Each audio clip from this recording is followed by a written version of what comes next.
Bonjour à tous.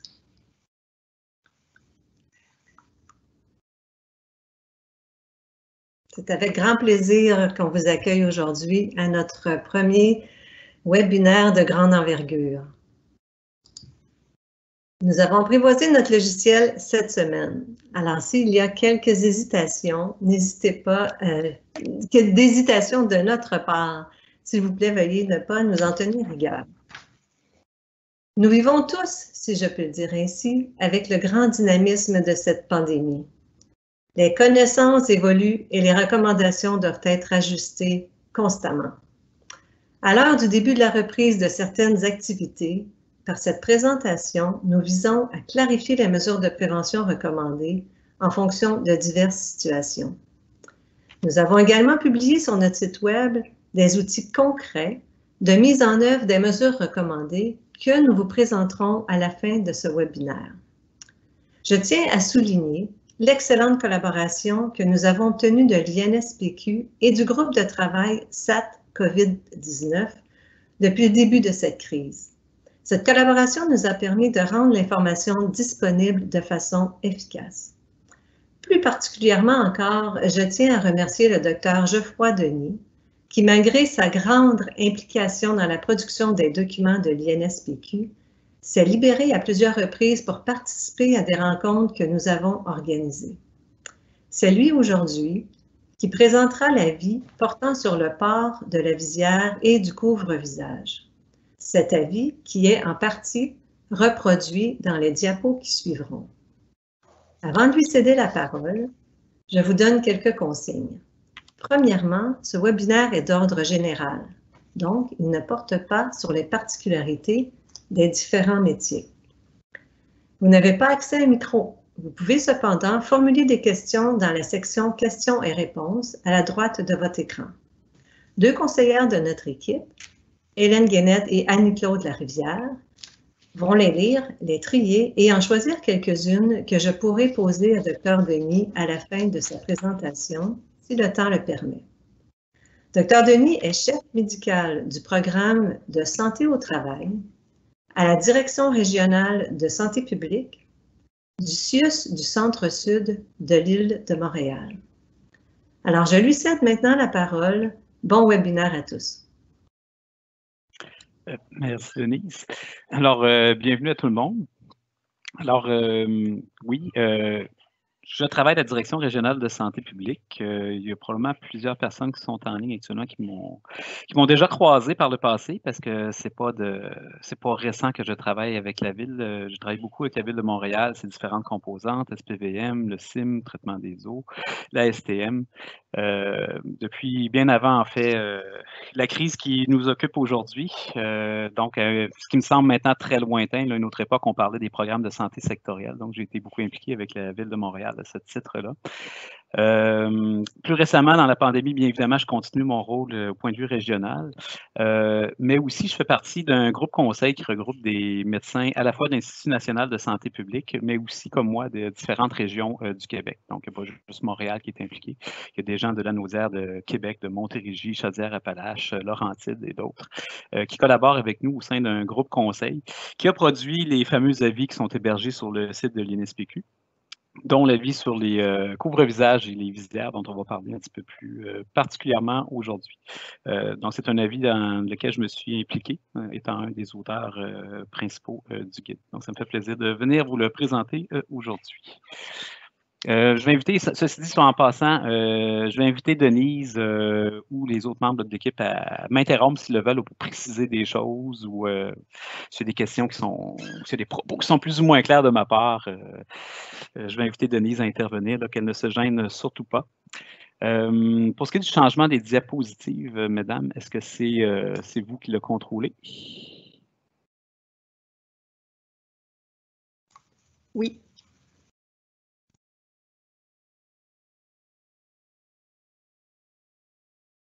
Excellent. En fait, je vais vous je préciserai les changements de diapositives au fur et à mesure.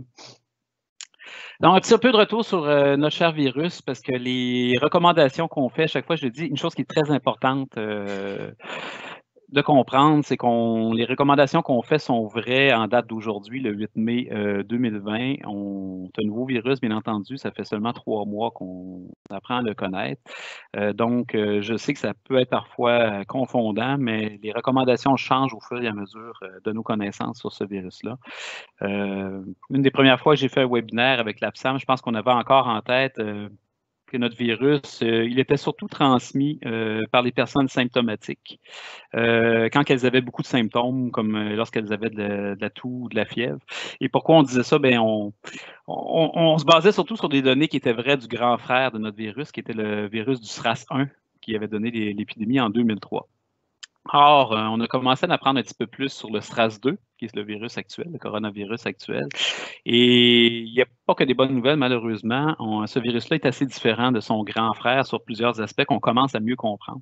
Donc, depuis le tout début là, de la pandémie, il y a des choses qui sont devenues plus claires avec ce virus-là. Première mauvaise nouvelle, c'est que le pourcentage de personnes qui n'ont pas de symptômes est plus grand qu'on le pensait au départ. Donc, au départ, on était peut-être dans une fourchette de 10 %. Là, ça varie beaucoup quand on regarde la littérature, mais disons qu'on est probablement plus entre 25 et 50 % de personnes qui attrapent le coronavirus et qui n'ont pas de symptômes ou voire très, très, très peu de symptômes. L'autre mauvaise nouvelle qu'on connaît maintenant avec ce virus-là, c'est que ces personnes-là qui ont très peu ou pas de symptômes sont malheureusement fort probablement contagieuses elles aussi, puisque les charges virales qu'on mesure dans leur salive, leurs sécrétions sont aussi élevées que les personnes qui ont des symptômes. Donc ça, c'est la mauvaise nouvelle. Et troisième mauvaise nouvelle, que voulez-vous, j'aimerais ça en avoir des bonnes, peut-être un jour on aura des meilleures un peu. Troisième mauvaise nouvelle, c'est que les personnes, maintenant, on sait qu'elles sont contagieuses avant d'avoir des symptômes, si elles vont en avoir, contrairement au SRAS-1. Donc, la période de contagiosité maximale du virus commence à 48 à 72 heures, peut-être même avant le début des symptômes, s'il y a des symptômes, et elle se poursuit pour les 3-4 jours qui suivent. Une bonne nouvelle quand même, ceci étant dit, c'est qu'après une semaine, pour la grande majorité des gens qui font la forme légère de la maladie, le virus devient nettement moins contagieux à la fin de la première semaine. Donc, mais ça nous pose un grand défi, puis c'est pour ça que la prévention va être excessivement importante. Ces nouvelles données-là mettent l'emphase sur les mesures de prévention qui sont vraiment nécessaires à mettre en milieu de travail. Pourquoi? Parce qu'on a des gens qui n'ont pas de symptômes et ces gens-là sont contagieux maximalement au début de la maladie. Donc, c'est un défi. Et si on ne met pas de mesures préventives en place dans nos lieux de travail, c'est là qu'on va se faire avoir. C'est pour ça qu'on dit que c'est un virus qui est très sournois. Ce virus-là peut s'infiltrer dans un milieu de travail sans que vous le sachiez et peut se propager vraiment de façon très importante dans un milieu de travail si on n'a pas mis en place les mesures qu'il faut pour protéger les gens de façon très importante avant que la maladie devienne apparente. Donc ça, c'est un élément extrêmement important. Donc, ce qu'on sait du virus demeure toujours vrai, par contre, sur son mode de transmission qui semble se confirmer. C'est un virus qui ressemble un peu au virus de la grippe là, pour ce qui est de sa transmission. Il est surtout propagé par des plus gros aérosols qu'on émet, donc des grosses gouttelettes ou des postillons. Quand on parle, on tousse. Heureusement, on éternue très peu avec ce virus-là, surtout le fait de parler ou de tousser, voire même de respirer un petit peu, qui va générer ces aérosols-là. Et quand vous générez les aérosols, ils demeurent dans les airs pendant un certain temps. Ils vont retomber. Les plus gros vont retomber ou sécher assez rapidement. Et les plus gros sont les plus dangereux. Donc, c'est pour ça qu'on dit que c'est un virus qui se propage surtout par les gouttelettes. Il y a un certain débat actuellement dans la littérature, savoir si c'est un virus qui peut rester dans les airs très longtemps et se propager à distance. Les évidences épidémiologiques qu'on a pour l'instant ne nous suggèrent pas que c'est une voie par laquelle le virus se propage facilement, pas du tout. Ça reste un virus qui se propage vraiment par une proximité des contacts. Donc, plus vous êtes proche de quelqu'un, plus vous allez rester longtemps à côté de quelqu'un qui est infecté et proche, plus vous avez des chances d'attraper la maladie. Donc, quand vous parlez, vous toussez, vous émettez également des gouttelettes. Ces gouttelettes-là vont se déposer sur les surfaces autour de vous. Donc, on pense que la deuxième voie de propagation du virus, qui est beaucoup moins fréquente, je vais hésiter à mettre des chiffres là-dessus, là, mais on pense que 70 au moins 80% de la propagation se fait vraiment par les gouttelettes, donc à proximité de quelqu'un dans la voie des airs, et peut-être un 10% par le contact indirect des surfaces. Donc, si quelqu'un parle et met des gouttelettes, tombe au sol, la personne qui va prendre cet objet-là par la suite peut s'en mettre sur les doigts et si elle porte la main au visage, au niveau des muqueuses, ça peut être la porte d'entrée du virus. C'est une chose qui est importante de spécifier ici. Ce virus-là ne traverse pas la peau. Ce virus-là doit se rendre dans vos muqueuses pour pouvoir vous infecter. Vos muqueuses étant la bouche, le nez, possiblement les yeux. Donc, vous allez voir qu'on parle encore de protection oculaire parce que c'est toujours pas très clair au moment où on se parle si le virus peut pénétrer par la voie oculaire. Mais c'est une possibilité. Il faut savoir que la muqueuse des yeux peut être probablement infectée et qu'il y a des canaux entre vos yeux et vos voies respiratoires, ce qui fait en sorte que ça peut être une porte d'entrée potentielle du virus. Donc, on va changer de diapositive. Donc, ceci étant dit, quand on connaît un peu mieux notre virus, ça nous permet de réfléchir de la façon la plus scientifique possible à la façon de limiter la transmission. Ce qu'on veut faire, c'est couper la chaîne de transmission, donc empêcher que le virus se propage d'une personne à l'autre. Pour les gens qui travaillent en santé et sécurité au travail, vous connaissez cette fameuse pyramide des moyens préventifs, la fameuse pyramide de NIOSH, qui est vraiment érigée au rang de dogme, je vous dirais, dans ma spécialité, en médecine du travail. Puis ça reste vrai en temps de pandémie aussi. Donc, de très, très loin, et c'est vraiment de façon plus large en santé publique, je vous dirais, de très, très loin, les méthodes les plus efficaces de protection, ce sont ce qu'on appelle les moyens collectifs. Donc, éliminer à la source même le risque ou l'isoler, c'est vraiment la meilleure façon. La moins bonne des méthodes, ça peut paraître étrange parce qu'on va parler beaucoup d'équipements de protection individuelle aujourd'hui, mais n'oubliez pas que ce n'est pas parce qu'on est en pandémie qu'on met ces principes-là de côté. Les équipements de protection individuelle sont de loin la moins bonne des méthodes pour couper la propagation du virus. Même si on a tendance à mettre ça tout de suite de l'avant, qu'on va porter un masque, je vous dirais, c'est la dernière chose qu'on doit considérer une fois que tout le reste est en place. Et ça reste vrai dans nos avis aussi. Donc, ne l'oubliez jamais quand vous réfléchissez à vos milieux de travail. Ça nous amène ça dans l'approche graduée des mesures préventives et en fait, nos avis de santé publique le répètent inlassablement et il ne faut pas l'oublier. Donc, en tout premier lieu, éliminer le risque à sa source même. C'est vrai que la maladie peut être asymptomatique, mais ce n'est pas une excuse pour exclure au moins les personnes qui ont des symptômes. Il faut absolument avoir un système, il faut les exclure le plus possible, avoir un système de triage. Il y a des questionnaires qui sont en développement qui vont être publiés la semaine prochaine, en fait, pour distribution au milieu de travail par le groupe sur lequel je suis. Vous avez probablement déjà une bonne part d'entre vous des questionnaires que vous utilisez, que je vous conjure de continuer à utiliser pour exclure les travailleurs symptomatiques. Et le gouvernement a annoncé qu'il va avoir une offre de tests beaucoup plus importante qui est en train de se mettre en place. Donc, tout travailleur qui a des symptômes actuellement, essentiels ou même moins essentiels aux mesures qu'on décloisonne l'économie, devrait avoir le droit d'avoir un test très rapidement. Donc, tout travailleur qui a des symptômes suspects devrait être référé à la ligne COVID pour avoir son test. Ça, c'est très important. On va revenir constamment aussi sur le lavage fréquent des mains, l'application d'étiquettes respiratoires, c'est des règles de base. J'en parlerai pas beaucoup plus, mais ça reste toujours présent. La promotion de ces activités-là doit être encouragée, surtout au milieu de travail. Et la priorité aux mesures de distanciation physique. Donc, je vais me permettre un petit peu d'en parler un peu plus en détail, parce qu'avant de parler de couvre-visage ou de masque, on va d'abord parler de la distanciation physique, parce qu'un ne remplace pas l'autre. Priorité aux mesures de distanciation physique. Extrêmement important. Première chose, je sais qu'il y a beaucoup de gens entre vous qui me disent, ben là, on va déconfiner, donc ça va être le grand retour au bureau. Petite pause ici, j'aimerais vraiment mettre l'emphase sur le fait que si on veut réussir ce déconfinement-là, il faut absolument le faire de façon ordonnée et prudente. Donc, ça ne veut pas dire qu'on ramène tout notre personnel de bureau du jour au lendemain, certainement pas. Je vous dirais que les gens qui sont en télétravail, ça fonctionne bien, doivent demeurer en télétravail pour les prochaines semaines, voire les mois à venir.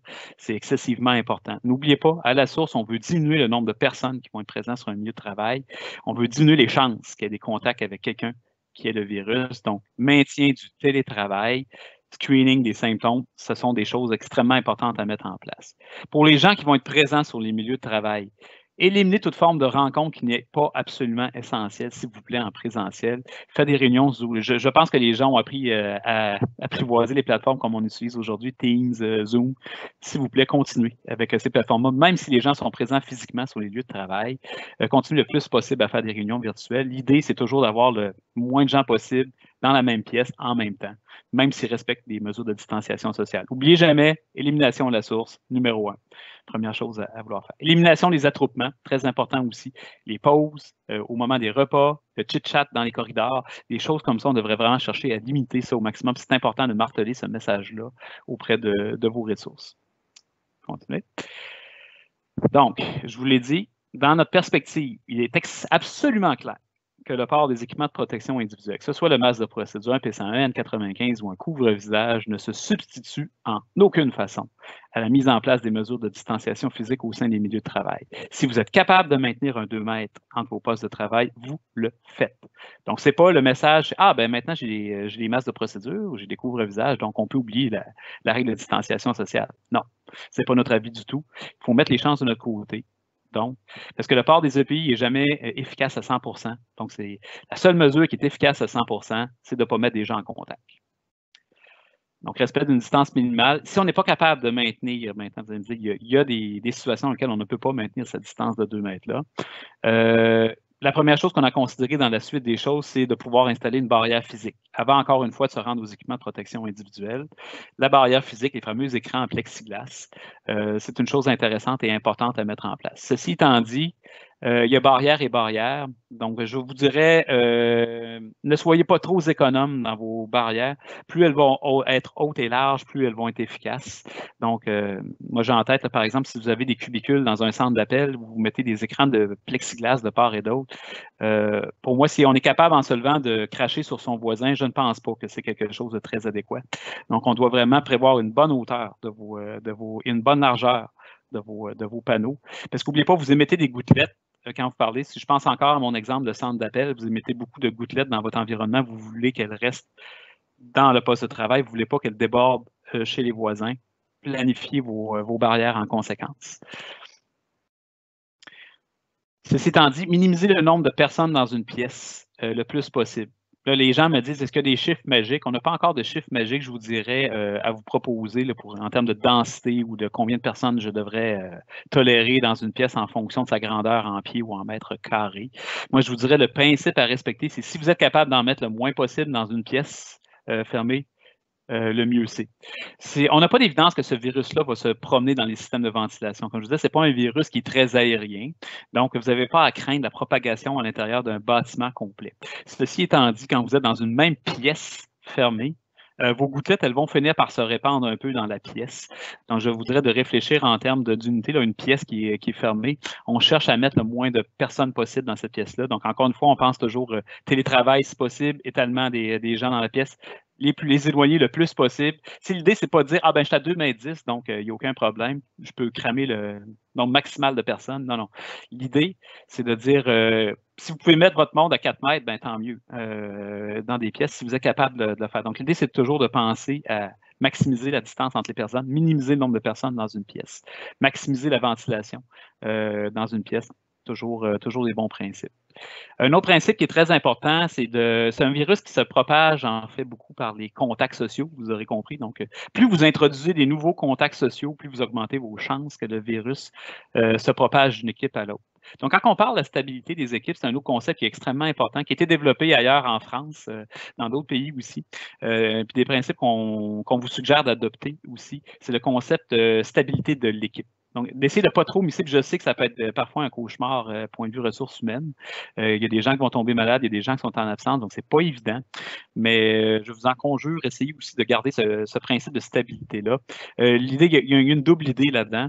Donc, c'est plus vous avez des équipes autonomes et moins elles se parlent entre eux, moins elles se croisent, moins le virus a des chances de sauter d'un cercle social à l'autre. Donc, vous coupez la chaîne de transmission du virus. Et d'autre part, si vous avez des équipes qui sont plus stables, bien, quand le virus rentre dans l'équipe, ça a moins d'impact parce que votre équipe va tomber, votre petit noyau va tomber, mais pas le reste. Donc, les autres équipes vont être exemptes du virus. Donc, importance d'avoir la stabilité maximale de vos équipes.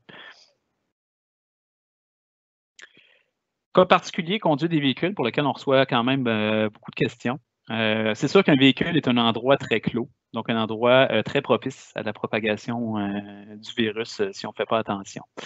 Premier principe qu'on a cherché à évoquer encore une fois, on revient sur la stabilité des équipes. Parce qu'on sait qu'on pense par exemple aux policiers où on l'a beaucoup réfléchi.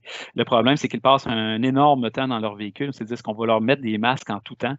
Il y a quand même certains aspects négatifs, là, que le fait de porter un masque toute la journée. Il y a un certain compromis qu'on a suggéré aux équipes quand ils étaient assez stables. Et pour nous, être stable, ça ne se calcule pas en jours, ça se calcule au moins en semaines. C'est-à-dire d'avoir des partenaires stables dans des véhicules. Donc, c'est bon pour les policiers, ça peut être bon aussi pour d'autres tâches, là, qui peut être code bleu, qui peut être dans le traitement des eaux, qui peut être dans les. Quand vous avez à prendre un véhicule, si vous êtes capable d'avoir des duos, des tandems, qui vont rester stables plusieurs semaines, alors à ce moment-là, ce qu'on suggère, c'est de respecter l'esprit qu'il y a dans la fiche police et agents de sécurité qu'on a mis sur le site. Le port du masque n'est pas requis à ce moment-là.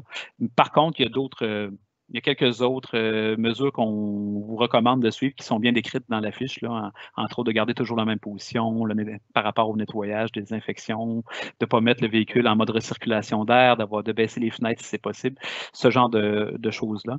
Mais on vous suggère ce compromis-là. Si les équipes ne sont pas stables, et on va le voir tantôt, on va devoir traiter le véhicule évidemment comme étant un espace clos, donc moins de 2 mètres plus que 15 minutes. Ça exige le port d'une protection au moins de type barrière. On va y revenir tantôt. Une autre façon de voir si on veut augmenter la capacité des véhicules, c'est de mettre des fameuses barrières, soit pour séparer l'avant et l'arrière du véhicule. Pour les chauffeurs d'autobus, on a réfléchi aussi à la construction d'une espèce de paroi aussi en polycarbonate qui rencontre les exigences de la SAAQ. Donc, ce genre de modification pour les taxis, ça a été la même chose aussi, le transport adapté. Donc, on a proposé des modifications qui sont des méthodes efficaces pour couper la propagation des gouttelettes au sein de l'habitacle. Donc, on vous enjoint de regarder ces possibilités-là quand ça s'applique. On va commencer par les travailleurs des services qui sont vraiment désignés essentiels. Donc, on passe par là la police, les répartiteurs, services d'incendie, sociétés de transport, construction, services des eaux, collecte des déchets, etc.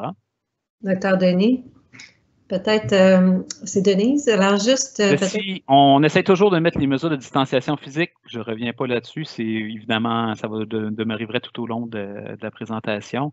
Mais il arrive des fois qu'on ne peut pas être à moins de 2 mètres pendant plus que 15 minutes. Une chose que je voudrais préciser ici, nos premières fiches n'étaient peut-être pas très claires à cet effet-là.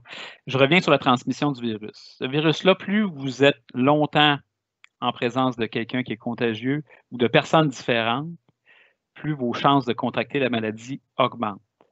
Donc, une fois qu'on a ce principe-là en tête, l'une des questions qu'on nous a posées, mais 15 minutes, c'est-tu juste une fois ou c'est cumulé? Dans notre tête, c'est sûr que plus vous prenez du temps, plus vous augmentez votre chance. Fait que si je vais dire à quelqu'un, il peut faire 20 fois 10 minutes avec un partenaire, ça veut dire plus que 3 heures, 3 heures et demie. En même temps, c'est clair que le risque augmente de façon significative d'avoir une transmission. Donc, pour nous, c'est assez évident dans quand on a reparlé ensemble que le 15 minutes, il faut le voir de façon cumulée dans un corps de travail ou une journée. Donc, c'est ce 15 minutes-là, il faut le voir cumulé et avec plusieurs personnes.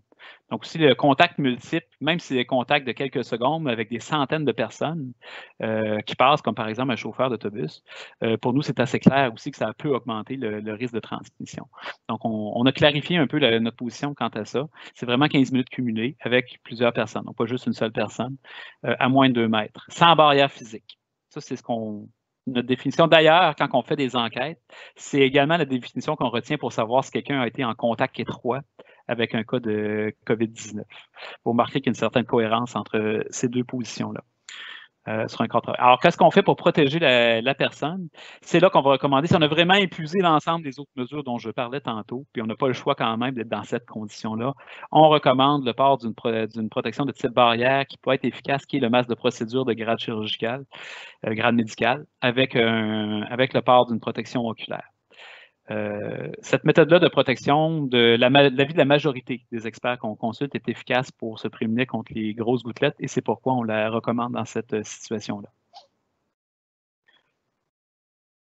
Et ça, c'est vrai autant en milieu intérieur qu'extérieur. Bon.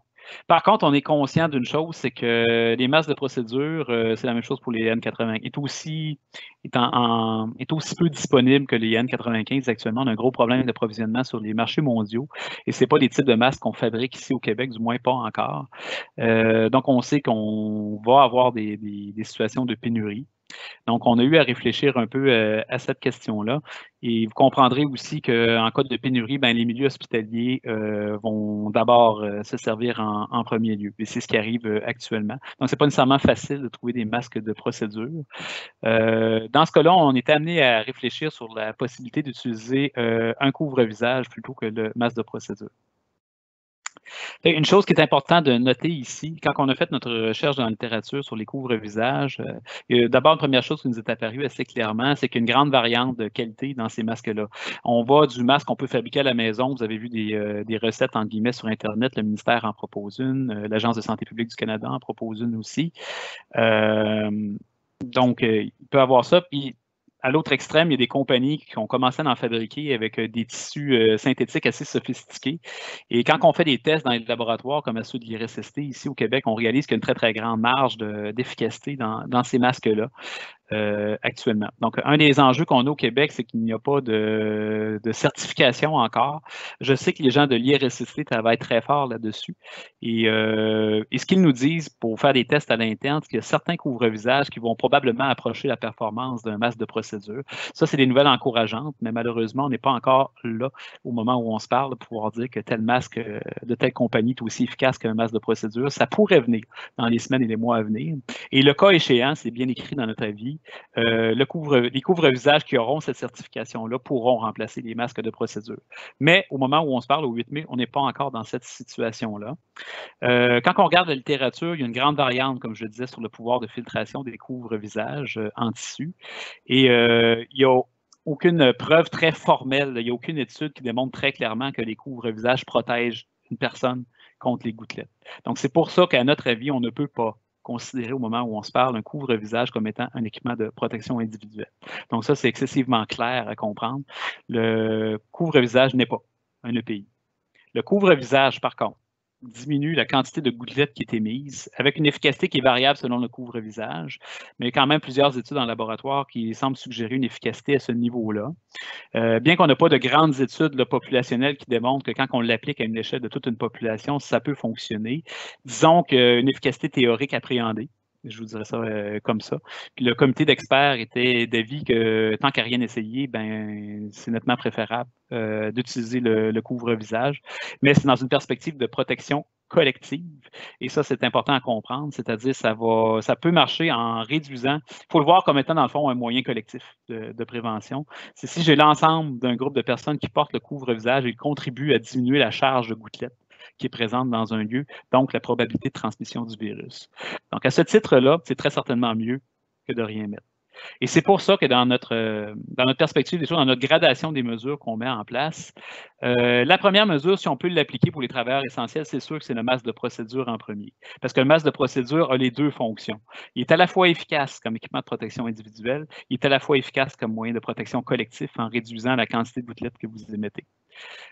Donc, ça, c'est pour ça qu'on favorise d'abord l'utilisation du masque de procédure. En cas de pénurie réelle, donc on n'est pas capable de trouver ces masques-là, ou le ministère les a saisis pour les envoyer dans les hôpitaux. Donc à ce moment-là, ce qu'on vous suggère, c'est pour les travailleurs essentiels d'utiliser le couvre-visage parce que c'est très certainement mieux que de rien mettre du tout. Donc, ça assure une protection collective. Il y a des tâches qui doivent se faire. C'est qu'on soit en pandémie ou pas, c'est un moment difficile, mais il y a des tâches absolument essentielles parce qu'il y a des vies qui sont en jeu. Il y a une société qui est en jeu derrière ça. Donc, on est conscient de ça. C'est pour ça qu'on suggère le port et qui devrait être obligatoire, évidemment, à ce moment-là aussi, dans le même esprit que le masque de procédure. Donc, dans toutes ces situations-là, n'oubliez jamais que la protection oculaire demeure, elle aussi, obligatoire dans plusieurs circonstances, en même temps que le couvre-visage. Ceci dit, ce qui peut être un élément peut-être un peu difficile pour les gens d'entre vous qui ont peut-être essayé de porter des lunettes en même temps qu'un couvre-visage ou un masque de procédure, vous savez que ça entraîne parfois un problème d'embuage. Donc, souvent, quelque chose qui est un petit peu mieux par rapport à ça, c'est de porter la visière plutôt que les lunettes qui sont en situation d'embuage. Il peut y avoir des situations où, même avec la visière, ceci étant dit, l'embuage va demeurer présent si on porte un couvre-visage ou un masque de procédure. Donc, tu nous amené à considérer, puis ça, c'est une autre des questions qu'on avait beaucoup, est-ce que la visière seule, sans protection de type barrière ou protection respiratoire, peut être efficace pour couper la propagation de gouttelettes? Il y a très, très peu de données scientifiques à cet effet-là. Il y a quand même une étude très intéressante qui est publiée, mais une seule, qui étudie de façon théorique un peu là, avec des modèles de mannequins, la propagation des gouttelettes avec des gens qui portent des visières. C'est une étude qui est quand même assez intéressante, qui montre que, du moins à court terme et à courte distance, une visière a effectivement un certain effet barrière contre la projection de gouttelettes, puis quand même plus qu'on l'aurait cru. Mais par contre, c'est basé sur les données d'une seule étude. Donc, il faut la prendre quand même avec beaucoup de précautions. Donc, c'est pour ça que nous, le groupe, on n'était pas à l'aise de recommander le port de la visière seule comme protection efficace. Et c'est pour ça qu'on la suggère vraiment en dernier lieu dans notre hiérarchie de prévention, quand il y a des problèmes de sécurité. Donc, il y a des tâches pour lesquelles ça ne sera pas possible d'utiliser le couvre-visage ou le masque de procédure en même temps que la visière, parce que même la visière va s'embuer. Et c'est évident que si on manipule des instruments coupants ou des marteaux pneumatiques ou des choses comme ça, c'est extrêmement dangereux d'utiliser en situation d'embuage. Donc, à ce moment-là, on recommande le port de la visière seule quand on est dans ces situations-là. Évidemment, toujours contre à moins de 2 mètres jusqu'à 15 minutes. Évidemment, je n'ai pas parlé de tout ça de protection respiratoire jusqu'à présent. Il y a des tâches pour lesquelles vous avez d'autres risques que le coronavirus. Donc, il y a certains de vos travailleurs qui peuvent être exposés à de la poussière de silice, par exemple, dans la voirie, de poussière de bois, peut-être des composés chimiques, par exemple, quand on travaille dans l'asphalte ou des choses comme ça. Bien entendu, quand vous avez déjà la nécessité d'utiliser une protection respiratoire, une vraie protection respiratoire de type N95 P100 ou plus, bien entendu que ces protections-là sont très efficaces aussi contre le coronavirus.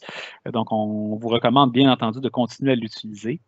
Les petits bémols, quand on porte une protection respiratoire, n'oubliez pas, ça vient avec un programme de protection respiratoire. Il faut un fit test, il faut un rasage pour ces messieurs pour que la protection fonctionne de façon adéquate.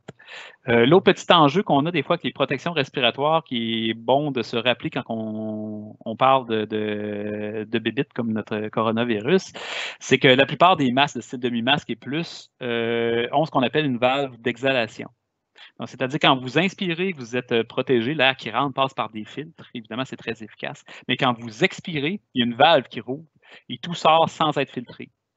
Contrairement à un N95, par exemple, en papier, où ce qui rentre et ce qui sort est filtré. Donc, si vous me suivez, l'enjeu n'est pas pour la personne qui porte la protection respiratoire, c'est pour les personnes qui sont autour. Si je porte un P100, je suis protégé des autres, mais les autres ne sont pas protégés de moi, parce que je n'ai pas de filtre à la sortie de mon P100.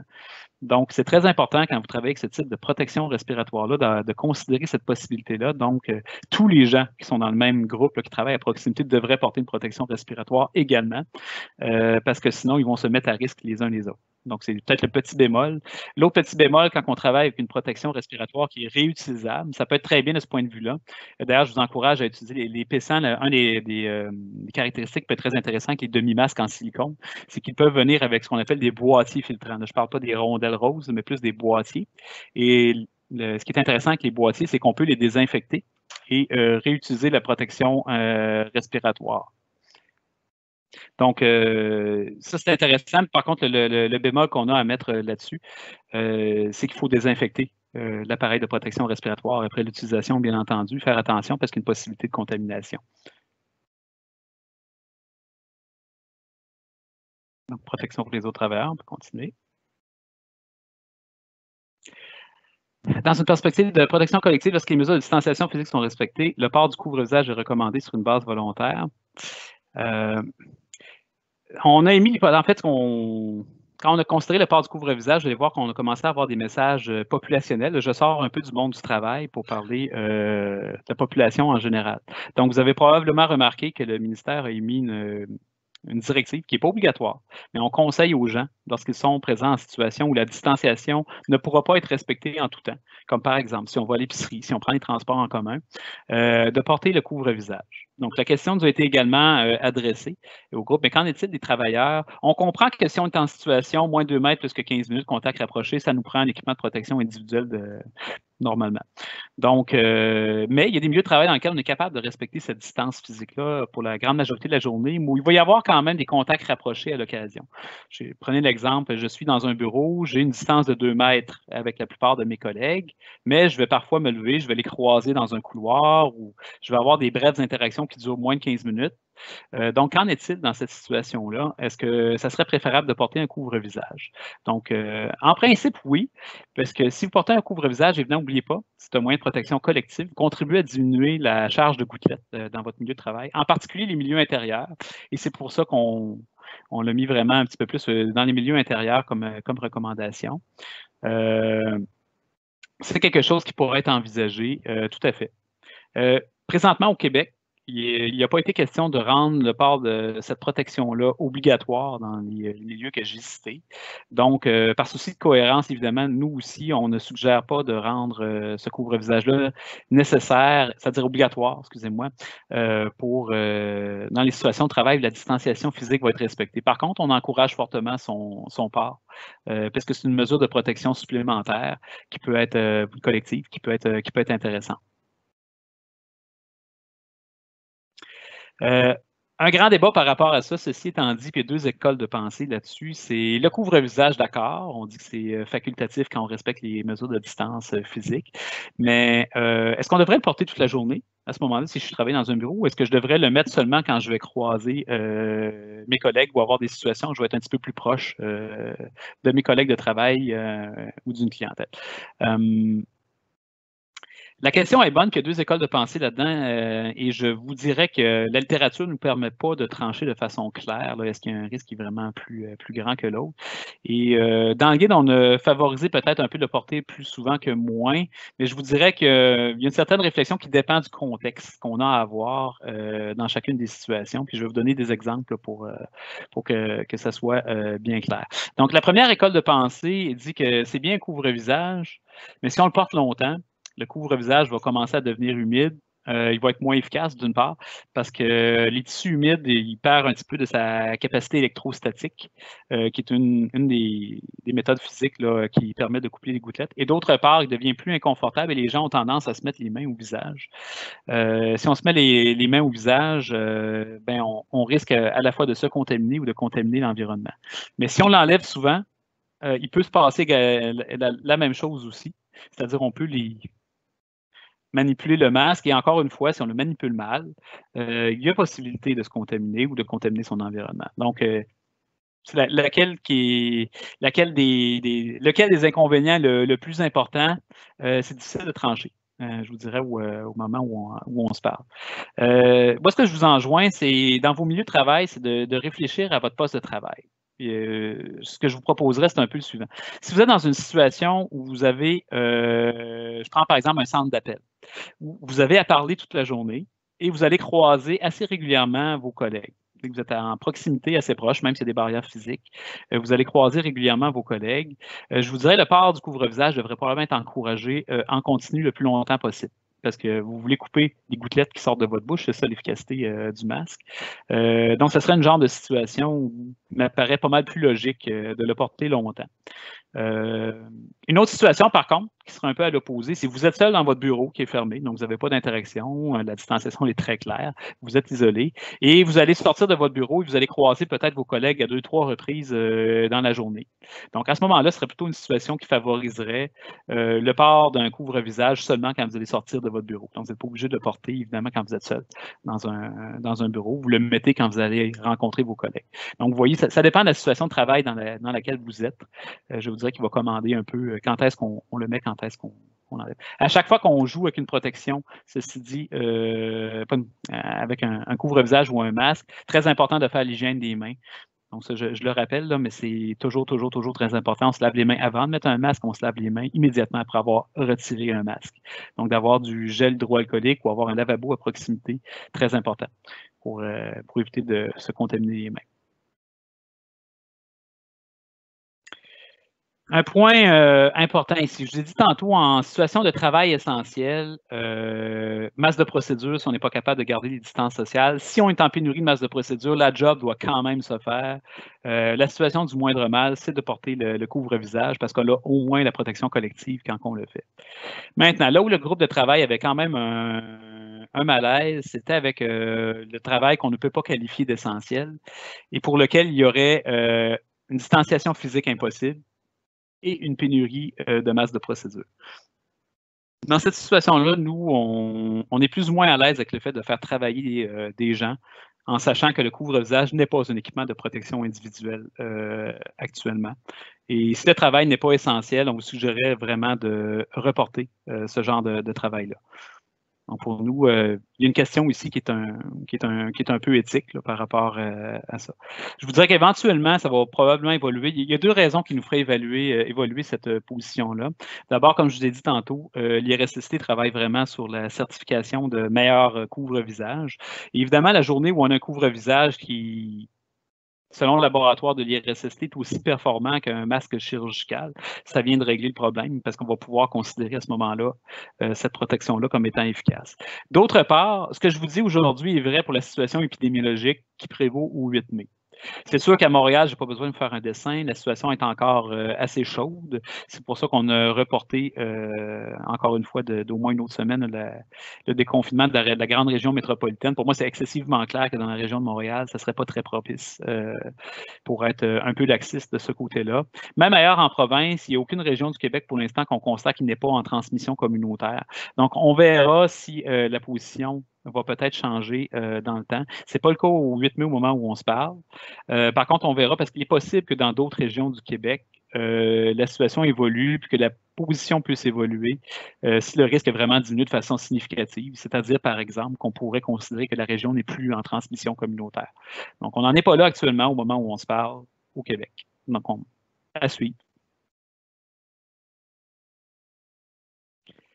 Donc, si les travailleurs utilisent déjà un appareil de protection respiratoire, sont protégés, même s'ils travaillent moins de 2 mètres, on en a parlé un peu tantôt, avec 2 mètres et... Je vous rappelle, enlever les EPI de façon sécuritaire, c'est laver les mains en chaque étape. Je ne saurais insister assez là-dessus. Pour tous vos employés, il existe beaucoup de vidéos sur Internet. C'est relativement facile à trouver. Il y a des procédures à mettre en place. La formation elle est très importante parce que c'est un point. Quand je vous disais que les EPI, c'est la dernière chose qu'on considère en général, c'est parce que, je vous dis, pour une expérience de longue date et plusieurs centaines de milieux de travail visités, je vous dirais que c'est souvent là qu'est le point critique. Les gens ont beaucoup de difficultés à enlever et mettre comme il faut les équipements de protection individuelle. Donc, c'est l'étape faillible dans la chose. Donc, c'est très, très important de bien former vos travailleurs, à mettre et à enlever de façon sécuritaire n'importe quel type de méthode barrière ou de protection respiratoire qu'ils vont mettre, que ce soit la visière, les lunettes, le masque de procédure, un appareil de protection respiratoire. Donc, très, très important de bien leur montrer comment le faire. Laver les mains entre chaque étape, c'est vraiment critique. Donc, désinfecter, nettoyer les équipements adéquatement. Évitez de partager des petits rappels que vous connaissez déjà qui sont vraiment présents dans tous nos avis. Donc, le plus possible, on évite de partager du matériel et on nettoie fréquemment, désinfecte, nettoyer, désinfecter les salles communes. Les quelques questions qu'on a à l'occasion, donc, port de la barbe. Est-ce que le fait de porter la barbe a une influence sur les méthodes barrières comme le masque chirurgical? Je vous dirais probablement très peu, parce qu'un masque chirurgical, ce n'est pas un appareil de protection respiratoire. On dit que c'est une barrière qui est placée devant la bouche et il n'y a pas c'est pas une méthode qui est étanche sur les côtés de toute façon en partant. Donc, le masque de procédure ne vous protège pas contre les petits aérosols. Ça, c'est quand même bien établi et bien accepté là, dans la communauté scientifique. C'est un écran barrière, donc on peut se voir contre les projections directes, un peu comme la visière le ferait, juste plus rapproché de vos muqueuses. Donc, à ce titre-là, le port de la barbe est beaucoup moins critique quand on parle d'un masque de procédure ou d'un couvre-visage. Donc, beaucoup moins important. Par contre, quand on parle d'une vraie protection respiratoire, donc N95 et plus, des P100 ou peu importe, à ce moment-là, oui, le rasage est vraiment nécessaire puisque l'appareil de protection respiratoire va être efficace dans la mesure où vous avez un seal qui est bien fait au niveau du visage et il ne peut pas être bien fait si vous n'êtes pas rasé. Donc, ça, c'est extrêmement important pour les gens qui vont porter des vrais appareils de protection respiratoire, donc N95 et plus. Le port de la barbe n'est pas compatible avec un appareil de protection respiratoire. Un N95 avec de la barbe, c'est un masque de procédure glorifié. Donc, ce n'est pas un appareil de protection respiratoire. Deuxième chose, le port de gants. C'est une question qui nous revient souvent et vous allez voir dans nos avis, on n'insiste pas beaucoup sur les gants. C'est vraiment la partie la moins critique, je vous dirais, de l'équipement de protection contre la COVID à tout le moins. Ceci étant dit, sachez qu'il y a des raisons excellentes de porter des gants. Par exemple, quand on désinfecte, c'est pas tant le virus qui nous inquiète beaucoup que les produits chimiques que vous allez utiliser, bien entendu, pour désinfecter, qui sont souvent soit corrosifs ou encore allergisants. Donc, le port des gants peut être requis pour plein d'autres raisons que le coronavirus et vous continuez évidemment à utiliser des gants dans ces situations-là. Porter des gants que pour se protéger du coronavirus, on n'est pas des fans de cette approche-là dans le groupe scientifique. La raison, c'est que ça procure souvent un faux sentiment de sécurité et les gens peuvent parfois faire des choses qu'on ne devrait pas faire quand ils ont des gants. Et je vous donnerai un exemple assez classique. Les gens ont des gants puis ils oublient qu'ils ont des gants et ils vont toucher à toutes les surfaces après ça. C'est que le virus, évidemment, s'il est présent sur vos gants, il va survivre et il peut se propager aussi. Donc, les gens vont parfois oublier. Il y a un certain relâchement qui arrive avec le port de gants et ils vont contaminer plusieurs surfaces avec les gants. Ça, c'est la première raison. L'autre raison, c'est que quand on porte des gants, encore faut-il les enlever de façon sécuritaire pour ne pas se contaminer. Et ça aussi, il y a une technique pour le faire. Et ce n'est pas tout le monde qui maîtrise cette technique-là. Donc, très, très, très important. Si jamais vous faites porter des gants à vos employés, montrez-leur comment enlever des gants sans se contaminer. Fondamental. Encore une fois, il existe plein de vidéos sur Internet qui montrent comment faire cette technique-là. Elle n'est pas si compliquée, mais elle doit être bien exécutée pour éviter de se contaminer les mains. Et à toutes les fois qu'on met des gants, il faut toujours, toujours, toujours faire l'hygiène des mains une fois qu'on retire la paire de gants. C'est fondamental, même si on utilise la bonne technique. Autre question qu'on a aussi assez fréquemment, c'est est-ce que c'est un virus qui peut se transmettre par la sueur? On n'a aucune évidence de ça. Donc, c'est vraiment un virus qui va se propager par les sécrétions respiratoires, vraiment, d'abord et avant tout. C'est vraiment ça qui est contagieux. Les autres liquides biologiques, il n'y a pas vraiment de contagion qui a été rapportée par ces voies-là. Le virus est présent dans les selles, ceci étant dit, mais la voie de transmission fécale-orale n'a pas été démontrée jusqu'à aujourd'hui. On n'est pas certain que le virus est viable, même si on est capable de trouver dans les selles là, par les tests de PCR qu'on utilise.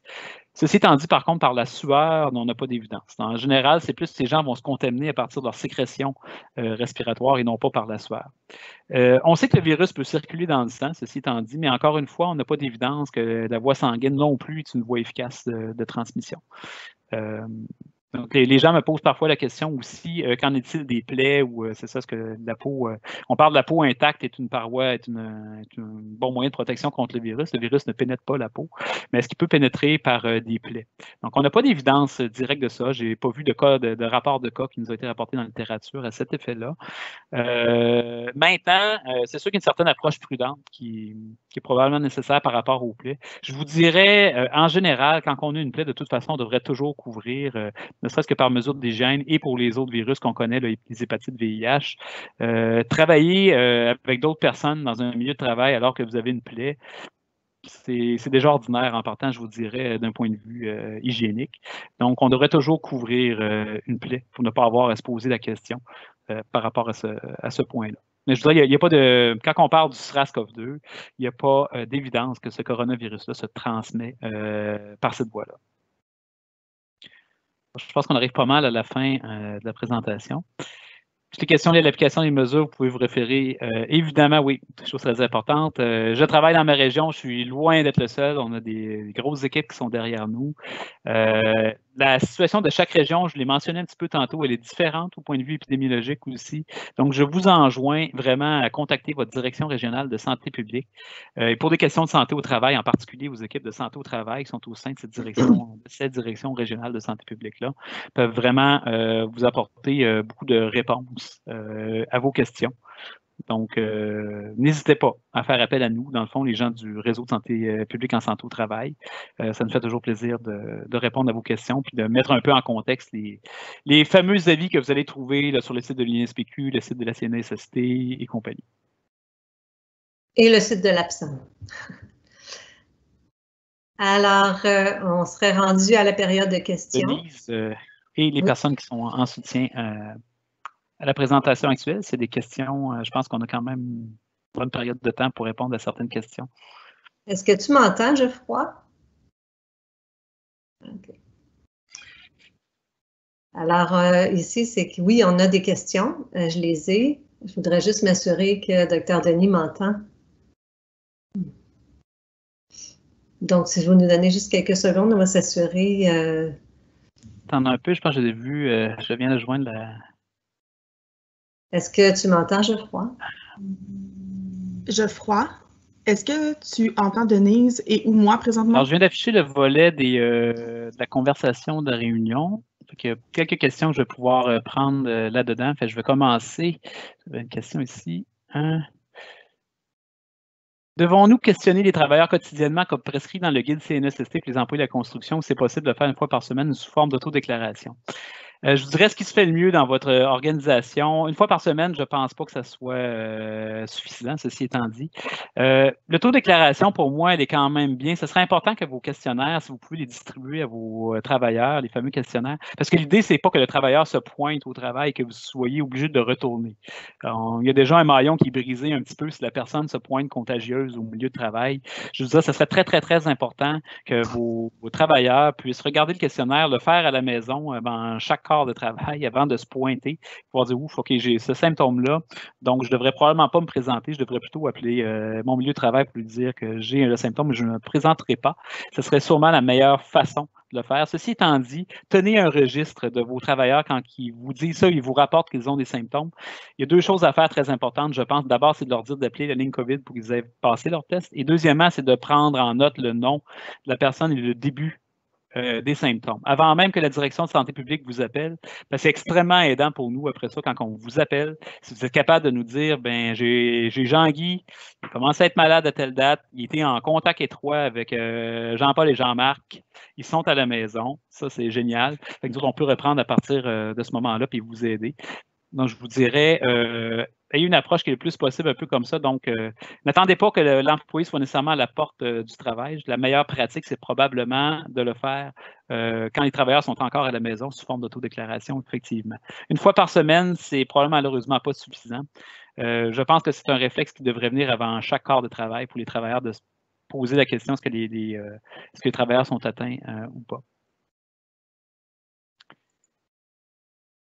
Donc, deuxième question que j'avais, dans les locaux, devrait-on augmenter le changement d'air lorsque les systèmes le permettent? On n'a pas encore de recommandations très fermes à ce sujet-là. C'est quelque chose qui va être adressé dans la section environnement à l'Institut national de santé publique. Ceci étant dit, je pense que c'est une bonne pratique de maximiser l'apport d'air frais, oui, dans vos locaux, autant que vous pouvez vous le permettre de façon raisonnable. Ce n'est pas un virus, comme j'ai dit, qui va se propager dans le système de ventilation ou dans l'ensemble du bâtiment, mais c'est bien dans une pièce donnée, surtout si vous avez beaucoup de gens à l'intérieur de la pièce, de maximiser la ventilation de la pièce.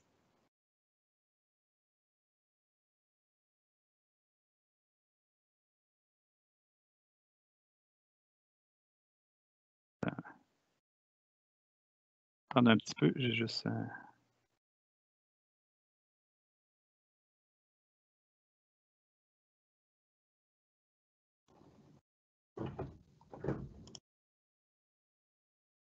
J'ai eu un petit message à l'effet que c'est ça, je n'entends pas les autres personnes. Faire de un petit...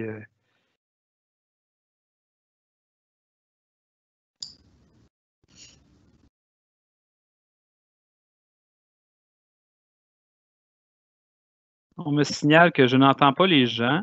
Je ne sais pas si les...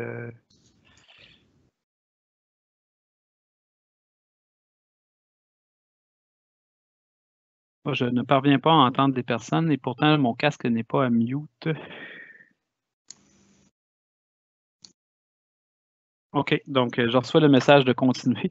Donc, vous me ferez signe soit par la fenêtre de chat ou tout simplement par texto, comme vous le faites, les organisateurs. Pour une raison technique quelconque, je suis désolé pour tous les participants. Je n'entends pas les commentaires. Donc, est-ce qu'il y a un risque à prendre des douches communes? C'est une bonne question. Les aérosols créés par les douches, très, très bonne question. En fait, je préfère peut-être qu'on l'adresse au point de vue environnement. Probablement de minimiser le fait de prendre les douches ensemble, serait probablement une bonne idée d'espacer le plus possible la distance. Je ne suis pas excessivement inquiet par les aérosols qui sont générés par la douche, probablement, je vous dirais. Hein. C'est de l'eau qui va tomber, mais c'est une excellente question. Puis celle-là, je pense que je vais la garder un petit peu pour la ramener au groupe scientifique. On pourra vous revenir dessus. Parce que c'est quand même un petit peu complexe, mais c'est une excellente question. Alors, je vais continuer à regarder un peu les questions.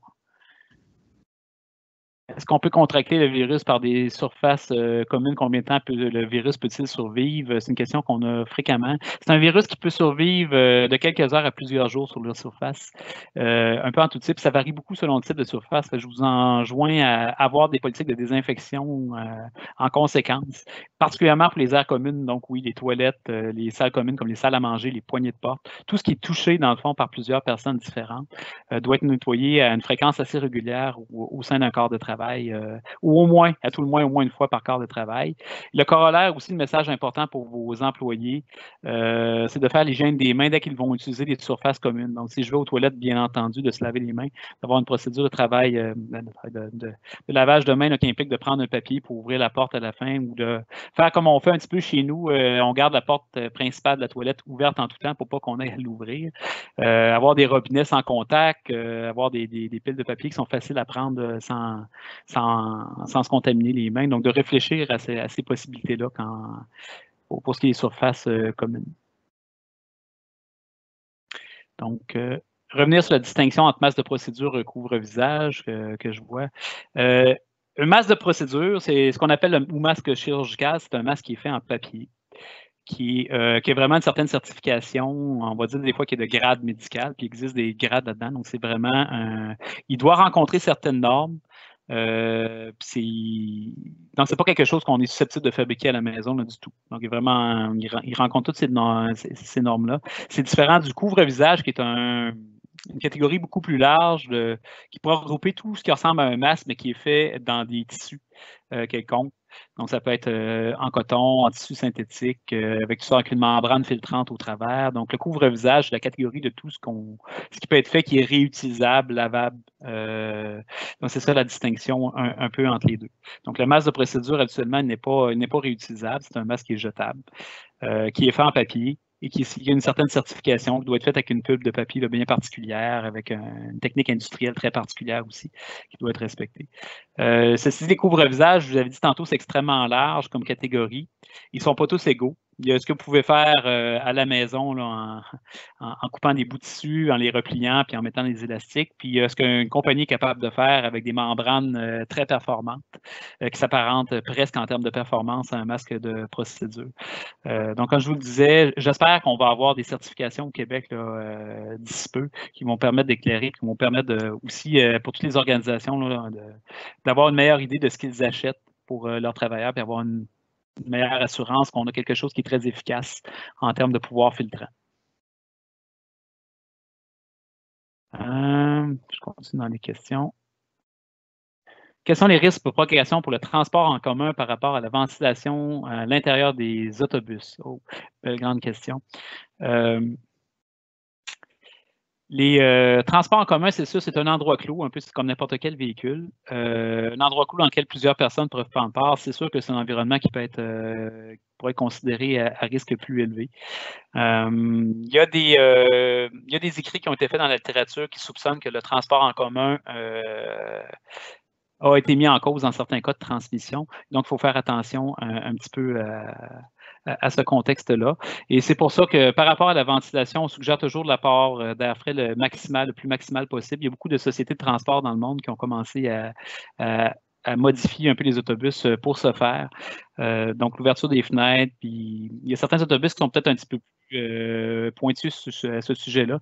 Entre autres, les autobus hybrides qui ont un système de recirculation d'air plus sophistiqué que les autres autobus. Donc, d'essayer de maximiser l'apport d'air frais dans ces autobus-là n'est pas une mauvaise chose. Et c'est également pour ces raisons-là qu'on encourage le port du couvre-visage dans l'autobus pour éviter de générer le problème à sa source même. Donc, c'est vraiment une excellente chose d'appuyer fortement le port du couvre-visage pour la clientèle.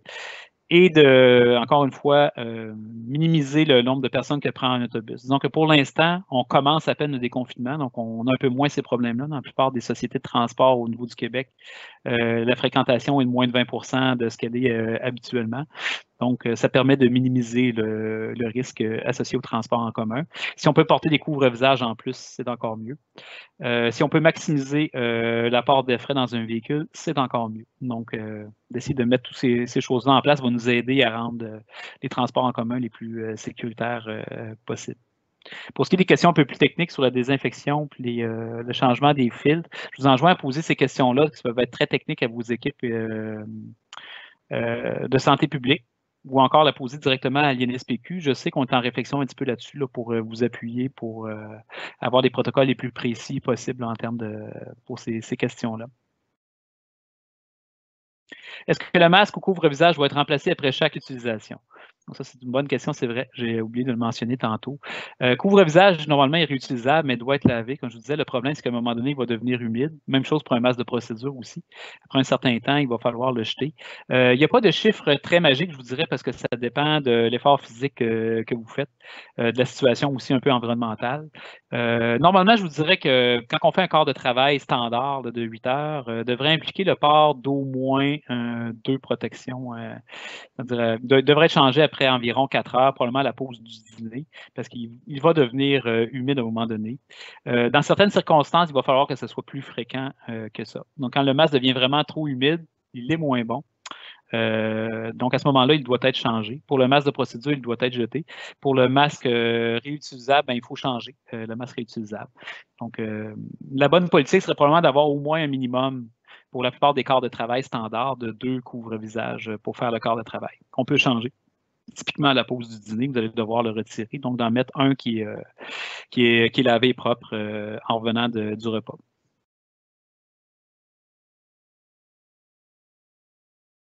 Donc, si on doit manipuler d'argent ou des colis reçus par la poste, doit-on porter des gants ou autres moyens de prévention? Je vous dis, la première chose, si vous êtes capable d'avoir une politique de ce que j'appelle de quarantaine, entre guillemets, on n'est pas certain de la durée de vie du virus sur les surfaces comme le papier, le carton, mais on pense qu'il est probablement de 24 heures, un peu moins de 24 heures. Donc, ce serait une bonne pratique. Si vous pouvez le faire, ce n'est pas des colis urgents, de garder vos colis en quarantaine pour 24 heures. Déjà, très bien. La charge virale va être très fortement diminuée dessus. On ne recommande pas nécessairement non, le port de gants après ça. C'est beaucoup plutôt d'avoir l'hygiène des mains qui est adéquate quand on manipule les enveloppes. Et je tiens à vous rappeler qu'on n'a pas vraiment d'évidence qui ne montre que c'est une voie de transmission très fréquente, en particulier le courrier, les choses comme ça, le passage de papier. L'argent, évidemment, le moins possible. Donc, si vous avez des postes de collecte, on favorise vraiment le paiement par carte ou sans contact direct. Il y a tout un guide qui existe sur le site de l'INSPQ qui parle des transactions monétaires. Je vous invite à le regarder, le lire, puis voir les recommandations qui sont émises par le guide. Est-ce qu'on peut utiliser le KN95 comme protection respiratoire? Une autre belle grande question aussi, il y a toute une batch de masques qui sont arrivés de Chine, puis je sais que les municipalités, vous en avez acheté beaucoup au début de la pandémie. On a eu une mauvaise surprise, ceci dit, avec plusieurs de ces batchs-là qui ne semblaient pas répondre aux standards de qualité. Donc, plusieurs masques ont été testés par l'IRSST puis ont monté une protection qui était même inférieure à ce qu'un masque de procédure devrait donner. Puis on parle de masques qui devraient être aussi efficaces que des N95. Donc, très certainement un problème. Je pense que l'IRSST fait encore certains tests là, avec des lots pour fait que les gens qui ont acheté de ces lots-là, vous devriez les faire tester avant de les utiliser pour savoir si vous avez une batch qui est problématique ou pas. Je sais que ça a été malheureusement un problème là, qui est arrivé. L'autre problème qu'on m'a signalé par rapport au KN95, c'est qu'ils ont une zone de conception un peu particulière qui fait que le fit test est parfois souvent non réussi. Donc, n'a pas été la solution miracle, d'après ce que j'ai pu comprendre sur le terrain. On a eu beaucoup de problèmes. Pas tant, des fois, c'est soit la membrane filtrante qui n'était pas adéquate, et d'autres fois, c'est l'ajustement au niveau du visage qui était très difficile pour plusieurs personnes. Donc, disons qu'on met beaucoup plus de bémol maintenant sur le KN 95 qu'on en mettait au départ.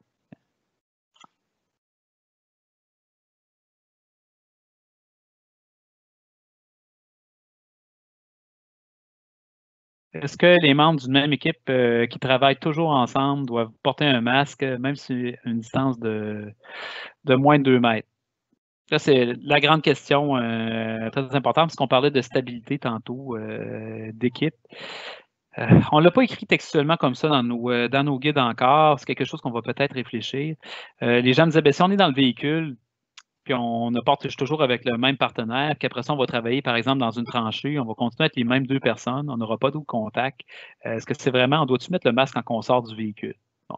Si on utilise une certaine logique, je vous dirais probablement pas, puisque sinon, pour être cohérent, il faudrait vous dire de porter un masque dans la tranchée, c'est-à-dire dans le véhicule aussi. Là où je dirais que ça commence à être un petit peu plus un enjeu, c'est que si on a des équipes qui vont se mélanger le moindrement, c'est là que ça devient un petit peu plus touchy, je vous dirais. Même si c'est des équipes qui sont un peu stables, plus on augmente le nombre de personnes, et ces personnes-là peuvent avoir des contacts avec d'autres personnes, plus ça devient risqué si vous ne portez pas la protection respiratoire, que vous devez travailler à moins de 2 mètres. Pour moi, des équipes qui ne se croisent pas nécessairement souvent, qui vont se mettre ensemble, pour moi, c'est assez clair qu'ils devraient porter de la protection respiratoire. Donc, c'est pas quelque chose que j'essaierais d'étirer le plus possible. Au contraire, j'essaierais plutôt d'être conservateur dans cette approche-là. Puis, n'oubliez pas, plus vous êtes de personnes, plus vous maximisez vos chances à un moment donné qu'il va se passer quelque chose. C'est bien la stabilité des équipes, mais n'oubliez pas non plus que vous ne contrôlez pas ce que votre partenaire fait en dehors de son travail. Il y a un petit quelque chose qui est un peu touchy. On n'en a pas parlé tantôt. C'est pas une discussion qui est nécessairement facile parce qu'évidemment, pour les gens qui sont employeurs, dans la partie employeur, il y a une limite à ce que vous pouvez dire à vos travailleurs de faire, évidemment, en termes de droits et libertés au niveau de la maison.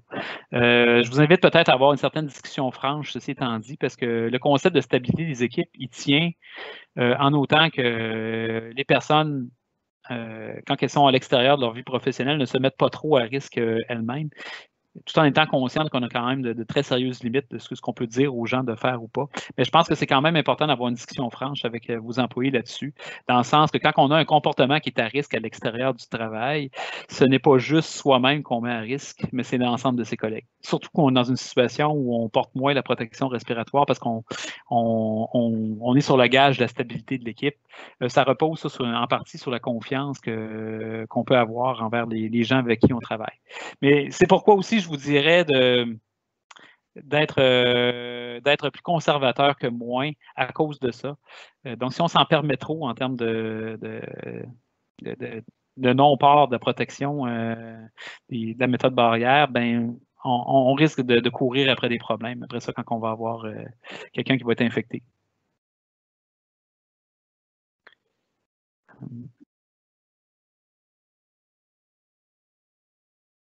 Est-ce que vous recommandez le nettoyage des masques de procédure pour une réutilisation? Je ne connais pas de technique pour l'instant qui était approuvée à ce titre-là. Il y en a qui ont été faits pour les masques N95 que vous connaissez, qui sont publiés sur le site de l'INSPQ, mais j'en connais pas personnellement. Ce serait probablement plus difficile hein, qu'un masque N95. Les masques N95 sont plus éloignés de la bouche, sont plus solides, se prêtent mieux à ce genre de réutilisation-là qu'un masque chirurgical. Ceci dit, je ne suis pas ingénieur de procédés, donc ce serait peut-être une question technique que je pourrais ramener à des équipes qui sont un petit peu plus techniques, là, mais je ne connais pas de procédés comme ça. Je pense que notre meilleure planche de salut va passer probablement par des couvre-visages performants qui sont faits avec des tissus qui sont lavables, réutilisables et qui vont être certifiés.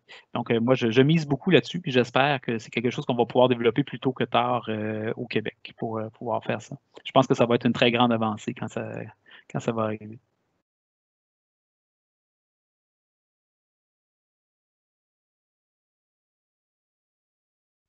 Concernant les véhicules, lorsque plus qu'une personne à bord, dans quelle limite devrait-on exiger le port du masque lunette lorsque le tandem n'est pas toujours stable. En fait, s'il n'est pas stable, je pense que ça prend le port du masque de procédure. Ceci dit, dans les mises à jour qu'on va faire bientôt dans nos fiches, le port des lunettes, dans le cas très spécifique, dans certaines situations, ne sera pas toujours requis. Si on parle simplement d'un groupe de travailleurs qui sont ensemble, qu'il n'y a pas de risque de projection de liquide, on ne travaille pas avec une clientèle, puis il n'y a pas de risque d'agressivité ou de gens qui pourraient cracher au visage de façon impromptue. Le port de la protection oculaire ne sera pas toujours requis, donc on est en train de travailler là-dessus actuellement. Je voudrais peut-être d'attendre nos recommandations plus officielles qui devraient sortir la semaine prochaine à cet égard-là. Mais dans ces situations-là, on va parler probablement plus du port du masque de procédure simple dans les véhicules. Mais oui, si le tandem n'est pas stable, c'est ce qui est recommandé parce que ça s'apparente à une situation de moins de 2 mètres, plus de 15 minutes, donc quand on est dans un véhicule. Donc, en attendant d'éventuelles normes québécoises, est-ce qu'on pourrait se fier aux normes de l'AFNOR? C'est une bonne question. C'est une bonne question. Moi, j'aimerais que les gens de l'IRSST puissent vraiment se débrouiller plus rapidement. La question pour laquelle, en fait, pourquoi je vous dis ça, c'est parce que on n'a pas nécessairement accès aux mêmes tissus, aux mêmes membranes que les gens peuvent avoir ailleurs dans le monde. Donc, je pense que ça va être important d'avoir quelque chose qui est vraiment ce qu'on est capable de produire ici au Québec, d'où le sens de ma question, là. Plutôt que de se fier aux normes étrangères qui peuvent être valables dans leur contexte parce qu'ils n'ont pas nécessairement accès aux mêmes matériaux que nous.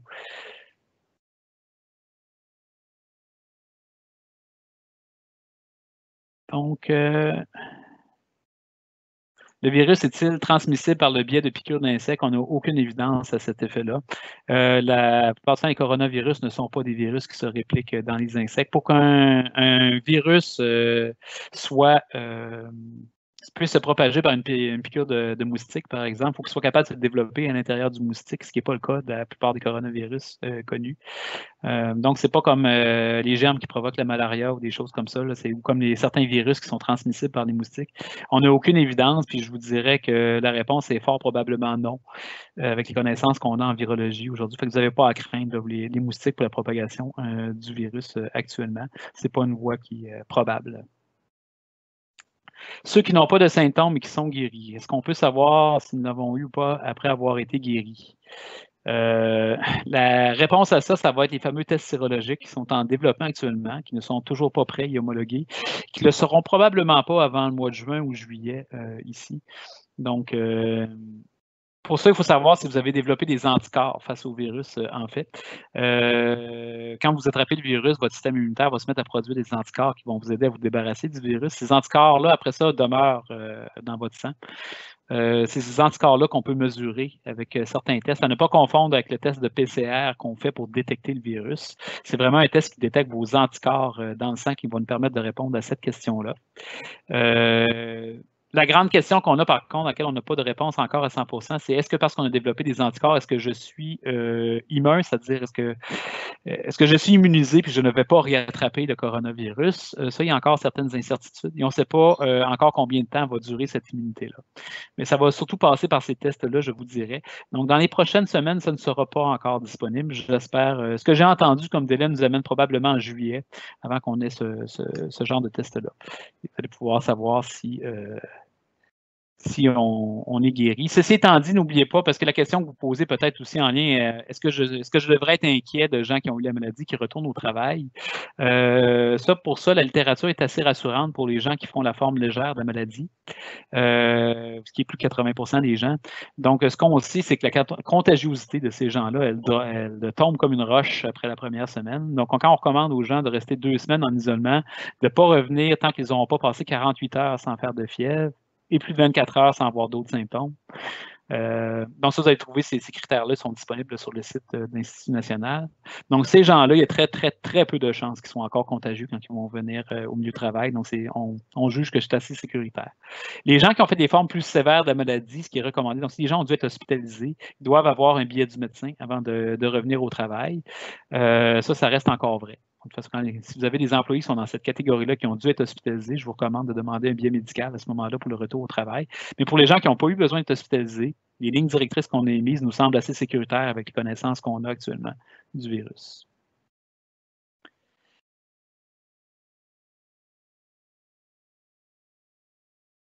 OK, donc on arrive un peu à la fin. Je vais juste regarder les questions.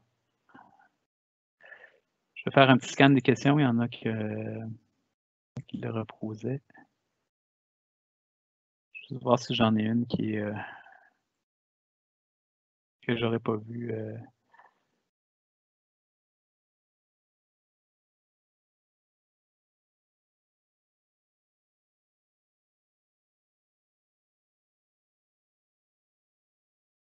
Peut-être deux petites, si vous me permettez, que je vais prendre rapidement, les gens là, qui organisent la conférence.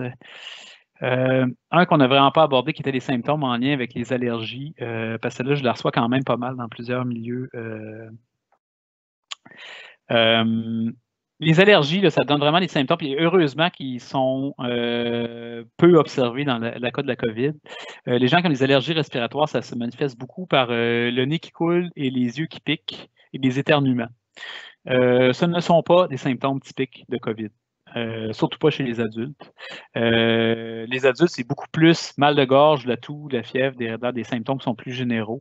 Donc, ce qui est assez intéressant, au moins ça nous donne certaines chances, c'est qu'ils sont assez faciles à distinguer. Les gens qui se savent allergiques savent quel genre de symptômes ils ont. Donc, quand quelqu'un éternue, le nez qui coule, puis les yeux qui piquent, vraiment peu de chances que ce soit la COVID-19. Ce que je recommanderais par contre à vos gens qui ont des allergies saisonnières, et je suis un des chanceux du lot, c'est de prendre vos médicaments, donc la petite réactine ou claritin là, avant d'aller au travail pour au moins pas qu'il y ait de confusion par rapport à ça, parce qu'on surveille beaucoup les symptômes actuellement. Donc, n'attendez pas d'avoir des symptômes. Prenez peut-être de façon préventive là, vos médicaments. Mais ceci étant dit, les trois symptômes que je viens de vous dire, là, nez qui coule, yeux qui piquent, éternuement, vraiment pas typique de COVID, qui est beaucoup plus la toux, température, perte de l'odorat. On n'a pas de perte d'odorat normalement avec des allergies. Donc, quand vous avez des symptômes qui sont vraiment plus COVID, ça, c'est autre chose. Heureusement, ça se distingue assez bien. Peut-être, dernière question. Parce que j'ai vu beaucoup de questions qui tournent autour de la stabilité là, des équipes, puis est-ce qu'une équipe devrait être plus que 2 personnes? On a certaines hésitations, je vous dirais. Il y a un cas très particulier qu'on a abordé, qui était le cas des pompiers pour la stabilité des équipes. Puis, il y a quelque chose de particulier pour les pompiers parce qu'ils vivent en caserne aussi. Ils vont être avec la même équipe pendant longtemps, un petit peu plus cloîtrés. Donc, on a fait un certain compromis pour eux dans cette situation-là. Parce que de toute façon, les pompiers vont vivre aussi en caserne, dans le même environnement, même s'ils vont garder le plus possible de distanciation physique entre eux. On l'a étendu un peu pour eux, mais c'est la seule exception qu'on a eue un peu jusqu'à présent. Donc, pour le reste, on parle beaucoup plus de tandem. Moi, comme je vous le disais tantôt, plus vous êtes permissif à l'effet de ouais, mais si j'ai 5-6 personnes, est-ce que je pourrais-tu considérer que ça, c'est une équipe stable, une équipe de col bleu, par exemple, qui sont toujours ensemble, toujours les mêmes 5-6? Pour l'instant, j'ai un petit doute à ce sujet-là, je vous dirais, à cause de l'augmentation des probabilités qu'il survienne quelque chose. Je disais, n'oubliez pas, les gens ne font pas juste au travail, ils font des choses à l'extérieur du travail. C'est plus vous êtes nombreux dans un groupe, plus vous maximisez vos chances qu'une journée, il y a quelqu'un qui va l'attraper à l'épicerie ou ailleurs, puis qui va la ramener dans le groupe de travail. Donc, à cause de ça, je vous dirais, je serais un petit peu plus conservateur, puis j'aurais tendance à vous dire, non, gardez vos moyens de protection pour l'instant dans les équipes élargies, entre guillemets. Je dirais le concept d'équipe stable, pour nous, il est beaucoup plus les duos pour l'instant. Je pense que c'est pas mal ça. Alors, merci, docteur Denis. Là, je t'entends, Denise. Ah, tu m'entends? C'est merveilleux. Oui, là, je t'entends, je ne sais pas pourquoi. OK.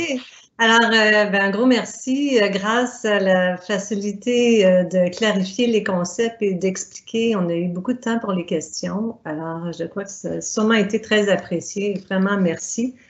Je vais enchaîner tout de suite. D'abord, les questions, je peux peut-être le dire tout de suite. Toutes les questions, comme je vous disais, on les a notées. Dans les pages de nos différentes clientèles sur notre thème COVID, on met beaucoup d'informations, on met par type d'emploi. Alors, on continue, nous, à alimenter. Donc, je vais vous encourager à consulter notre site de façon régulière. Sur notre page, la première page du thème COVID-19 que nous avons mis sur notre site, eh bien, il y a beaucoup d'informations. Il y a un tableau qui montre tout ce qui sont les nouveautés et ça vous permet de rester à jour. Alors, dans ce thème-là, sur cette page-là qu'on a développée, il y a aussi une nouvelle section qui s'appelle « Reprise des activités ». Alors, on a mis 2 pages sur ce thème-là. Le premier, c'est qu'on présente des outils qui vont vous permettre d'organiser les mesures à mettre en place pour le retour dans les milieux de travail. Alors, on a développé une fiche d'animation de rencontres SST que vous allez trouver dans cette section-là, qui vous permettra peut-être de vous aider à réintégrer les travailleurs d'une façon animée. Alors, vous pourrez aller voir, elle est faite en format Word que vous pouvez adapter à vos milieux. Sur cette page-là, la première, nous avons mis aussi la trousse de la CNSST qui s'adresse à tous. Dans cette trousse, il y a un guide de normes sécuritaires en milieu de travail et différents aides-mémoires qui abordent plusieurs thématiques. Donc, on a couvert un peu aujourd'hui. Alors, la réouverture du milieu, la distanciation physique, l'hygiène et l'étiquette respiratoire, la salubrité de l'environnement, l'exclusion des lieux de travail, les risques psychosociaux liés au travail, les listes de vérification quotidienne. Alors, on a aussi dans une autre page rassemblé dans un tableau des exemples pour le secteur municipal de mise en œuvre de ces recommandations-là. Alors, les guides ont été produits. Maintenant, nous, on les complète avec des exemples, des outils pour vous aider, encore une fois, vous soutenir. On a travaillé avec, on a reçu des exemples. Il y a beaucoup de créativité dans le secteur. Les gens cherchent des solutions pour implanter les recommandations. Alors, on vous encourage à continuer à le faire et on vous encourage à le faire de façon paritaire. Ce sont gages de succès lorsque les conditions sont discutées ensemble et réfléchies ensemble. Alors, on vous encourage à le faire. Dans cette page-là, je vous donne juste un exemple dans le tableau. Par exemple, on parle de distanciation physique. Bien, vous allez y retrouver des trucs qu'on peut trouver à différents endroits sur des fiches. Mais nous, on les regroupe dans un tableau. Par exemple, prévoir des plages horaires élargies pour des prises de repas, utiliser, aménager des salles pour la distanciation physique, par exemple des salles de réunion que vous pourriez avoir pour partager les gens, condamner des places assises, placer des tables individuelles aux 2 mètres, plein de trucs comme ça. Alors, c'est comme ça pour chacune des grandes catégories. Il y a des vidéos, il y a toutes sortes de liens qui vous amènent à ça. Alors, ce que je voulais aussi vous dire à ce sujet-là, c'est qu'on recueille vos initiatives et on se fait un plaisir de les d'insérer des trucs dans notre tableau pour les rendre disponibles à d'autres. Donc, n'hésitez pas à nous les communiquer. Ça termine pour cette section-ci. Alors, peut-être en terminant, je voulais vous dire que j'espère que cette présentation vous a été utile et que vous aidera à mettre en place les mesures de prévention nécessaires. Nous allons, nous, comme je vous disais, continuer à documenter, à mettre l'information disponible sur notre site. Ah, on me dit que ma caméra n'est pas ouverte, je m'excuse. Je voulais bien vous saluer comme il faut moi-même. Alors, donc, oui, nous allons rendre disponible et partager le plus possible toute l'information disponible. C'est aussi sur notre page Thème COVID que nous allons déposer l'enregistrement qui a été fait aujourd'hui de la présentation, donc qui pourra être diffusé par d'autres. Vous pouvez retransmettre à d'autres. Et ainsi que le PowerPoint qui va être déposé. Le PowerPoint comprend des hyperliens, donc ça peut être un outil intéressant à utiliser. Finalement, je voulais vous dire, sur notre site web, vous avez accès à la liste des conseillers en prévention de notre équipe qui sont assignés à vos régions, à toutes les régions du Québec. Nos conseillers sont tous en télétravail et sont disponibles aussi pour répondre à vos questions. Comme je vous disais, on est en lien avec l'INSPQ et aussi avec les équipes de santé au travail. Alors, je vous remercie beaucoup. Nous, c'est un webinaire où on n'enverra pas de questionnaire par la suite. Alors, j'espère que ça a été utile. Je vous souhaite une bonne fin de journée et une bonne fin de semaine. Merci beaucoup.